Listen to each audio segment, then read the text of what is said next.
bad because I heard it's his first Friday off in like 20 3 years. months. Yeah, Yes. now we're bothering him. Wes, we do very much appreciate the time. We'll let you get back to your day off here momentarily within a few minutes. How are you today? I'm great. Good to see you guys. Paulie, good to see you the other night. Yes. Nice job. Got yourself a good win there. A little quad one helped you out, Paulie. That was good. Yeah. What do you make of Syracuse's resume so far, and what kind of difference did you see in this team in the past couple of Red Autry teams? Well, I'm going to give you guys – now, here's breaking news. You're not going to have to worry about anybody criticizing your strength of schedule. Right. I mean, that's not going to be a problem. I was mildly pleased the other night because what I saw in Vegas, even though they didn't win there, I thought was encouraging enough to build on.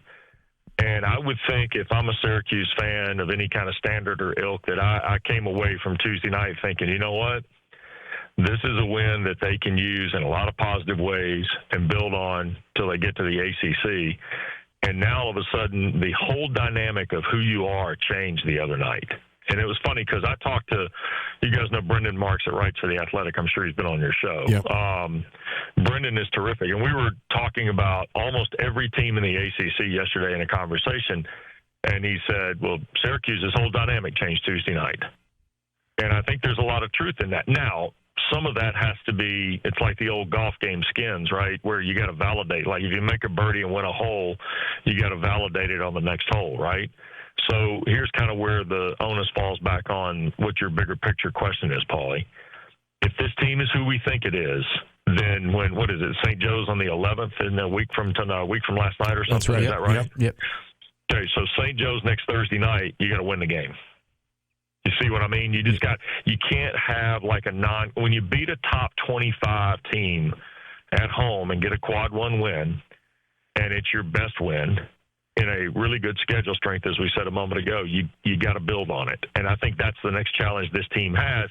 And look, Donnie Freeman gets back in the lineup. You know you're a better basketball team with Donnie Freeman than when you are without him. And yet without him, I was encouraged the other night. I thought that second half was really, really good and showed kind of what Red and his staff are trying to build with this group. What do you make of Syracuse's defense? It's something that is really different from Syracuse fans, what they're used to. Oh yeah, I mean, come on. I mean, you went 40-some years. I mean, that's a generation and a half of people that only knew the zone. And so, yeah, when they go match and things like that, and Dennis said it the other night, I mean, they picked up a little bit three-quarter court, full court press a couple times, right? I mean, stuff like that, that's in the evolution of the game. And for me, I'm not criticizing Jim in any way, shape, or form. I wouldn't do that. The guy's forgotten more basketball than I know. But you can feel free to if you'd like. Well, I don't want to join the long and distinguished list of people who've criticized Boeheim. Look, I think you're seeing a team and a program to a degree that is trying to play to its strengths.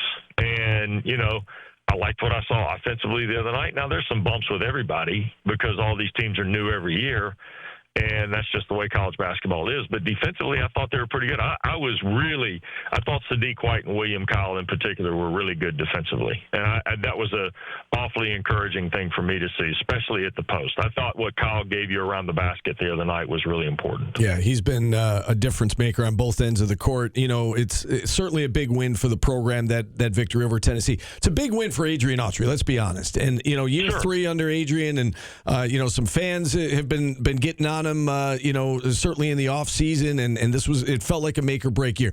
My question to you about Red is, have you noticed any difference in him and his coaching style from years 1 and 2 to what we're seeing in year 3? Or is it a case of it was kind of there all along and he's got a lot more talent to work with this year? Well, first of all, he'd never been a head coach before, right, Steve? Right. That's Correct. number one.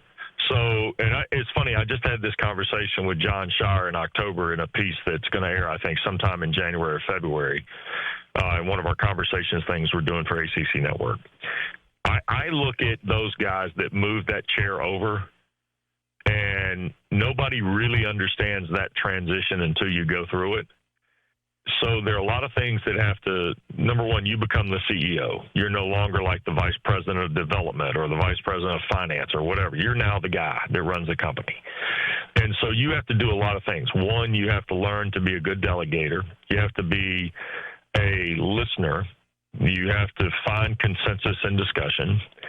And more importantly, you have to find your own voice as a head coach. Because his voice as an assistant to Jim Boeheim was different than his voice as an assistant to Seth Greenberg, and now certainly as the head coach. And the other night, we came out of our pre-game meeting with him, Dennis and I I thought to myself, you know what, Steve, it's interesting you're asking the question, because I told Dennis, I said, for the first time, it felt like he'd kind of had his voice about who his team was. Yeah. And that was the thing that really impressed me. And I like the guy a ton. I know a lot of people like Red, and he's, one of the great players in program history, and a leader and things like that. But I was really proud and happy for him to watch his team play the other night, and was hopeful that they'd have a good game, and they did. You mentioned the people moving over a chair. It's not just moving over a chair. The guys that did it in the ACC are replacing, Coach K, Roy Williams, and Jim Boeheim. Yeah, and look at those three guys in that they all played at those schools for those coaches. Right. I mean, you start thinking about that now. Load that up in the gun to go with everything else. I mean, you want to keep everybody. We got to have somebody played here, because nobody understands the place like people that played here. And, Hubert Davis probably was not the first name on a lot of lists. John Shire may not have been the first name on the list for Kay. And, Red may have not been the first list for Jim. But that's the way it worked out at those places. And to a degree, I don't disagree with the hires that each AD made, because you have to understand the fabric of the program. And in Hubert's case, he is incredibly deliberate about Carolina people being in the Carolina basketball program. And Hubert had to overcome the fact that some of these guys are not necessarily playing for the name on the front of the jersey.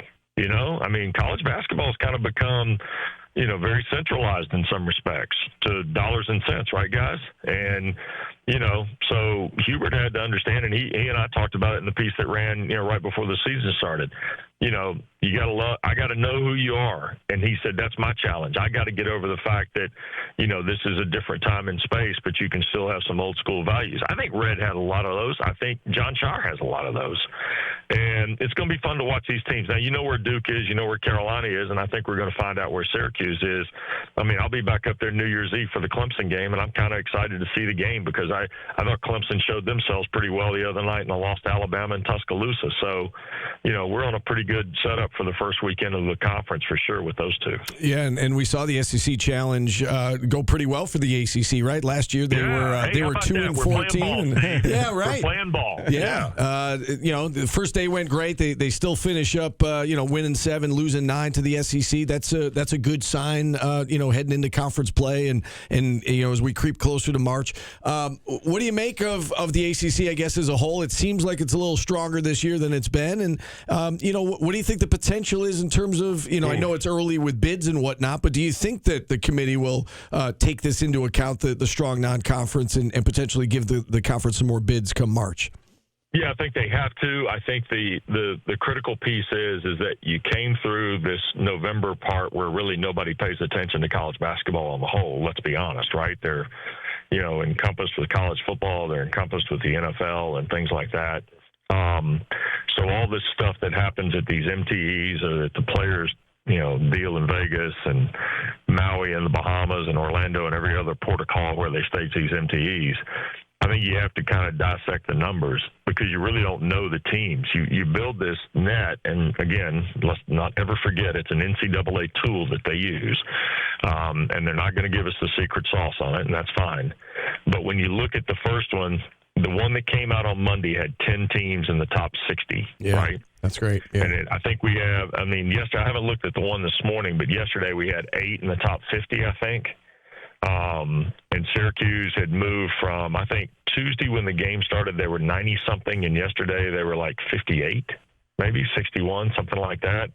So they've moved 30-some spots in 3 days. And for me, I look at that as saying, okay, if you're in the 60, if you're like 0 to 60, and again, I'll go back to the St. Joe's game. I'll go to some of these games they're going to play prior to Clemson on the 31st.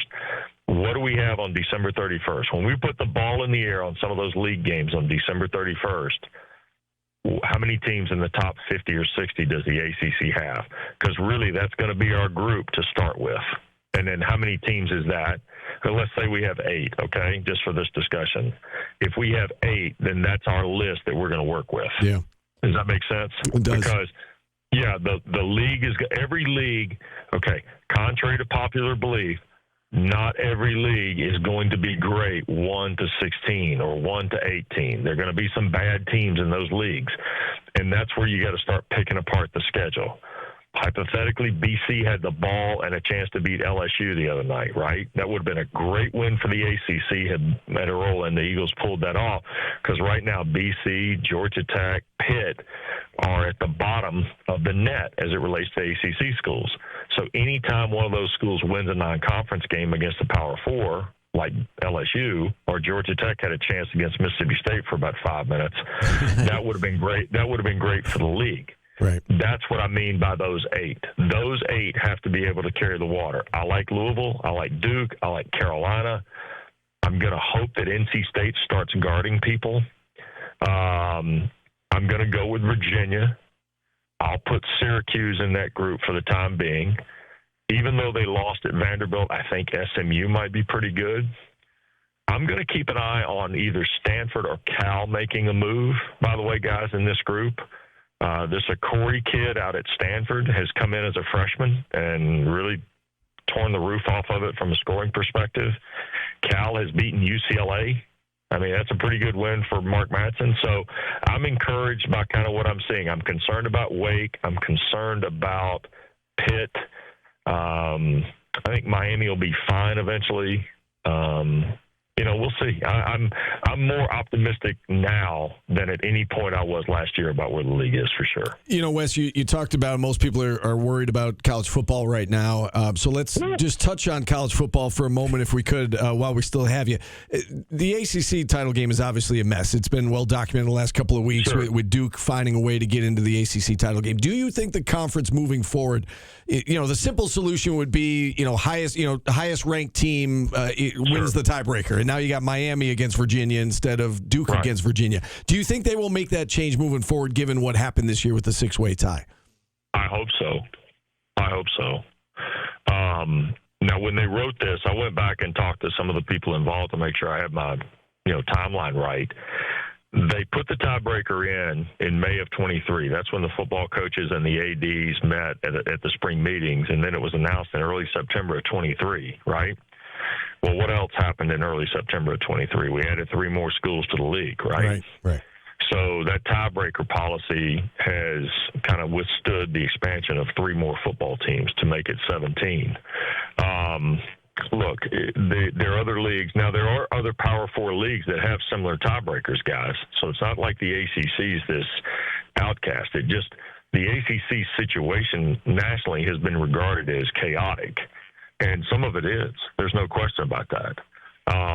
Manny Diaz has tried to defend Duke, and rightly so. If I were Manny, I'd be trying to defend my program too, playing in the championship.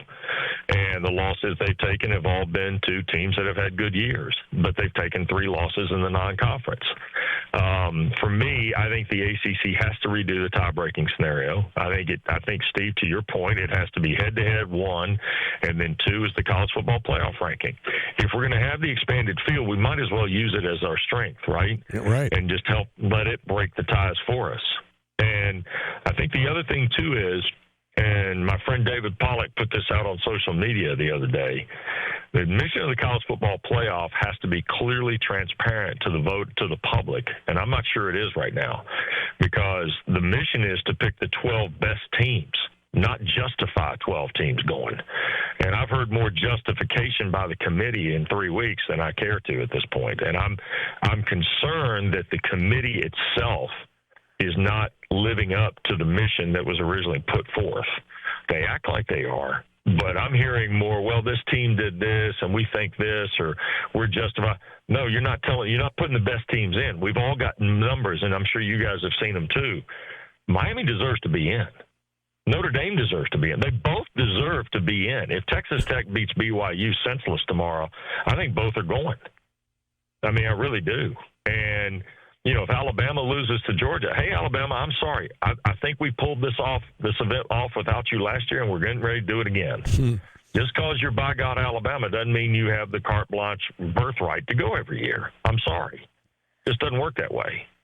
I mean, we played it without Notre Dame for several years. I think we can play it without Alabama. So, and they don't want to hear that. And the SEC wants to be the king of they want to be the king of the hill every year, and I understand that. But in certain cases, you're not going to get everything you want in the way this works out.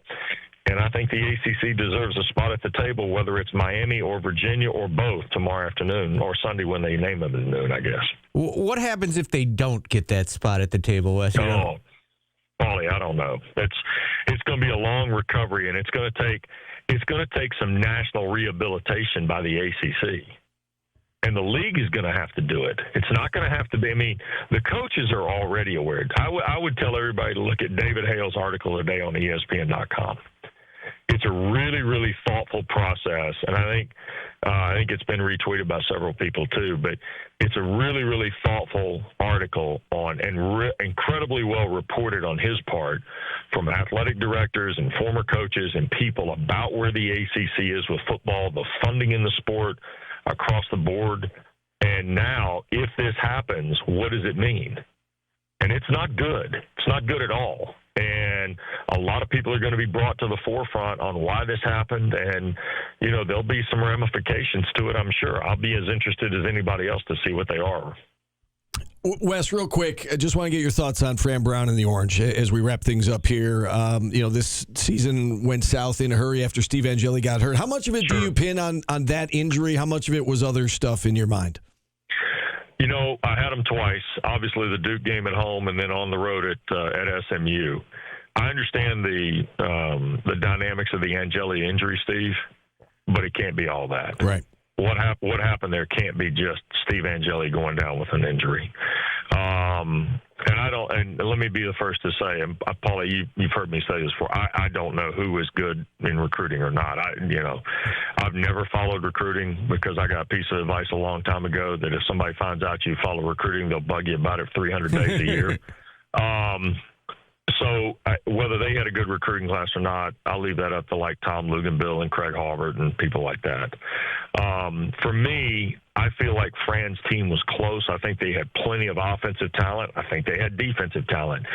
Why they didn't connect, they know better than anybody else. Some of it may have been injury. Certainly Angeli's was the highest profile of those. But they had too much talent to have that kind of record at the end. And certainly at the end of the year to have the kind of loss they had last Saturday.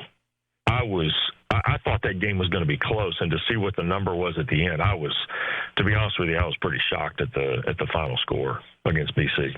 Yeah, we all were, no doubt about it. All right, Wes, I know from what I understand, you got a long honey-do list waiting for you. So thank you for your time, but go have at it. Get your stuff done. You guys understand the value of holiday wreaths and how competitive a marketplace holiday wreaths are this time of year? No, I'm not big on that. So, yeah. I'll see you down the road. See you guys New Year's Eve. All right, Wes. Thanks so much. Take care. Happy holidays. Happy holidays to you.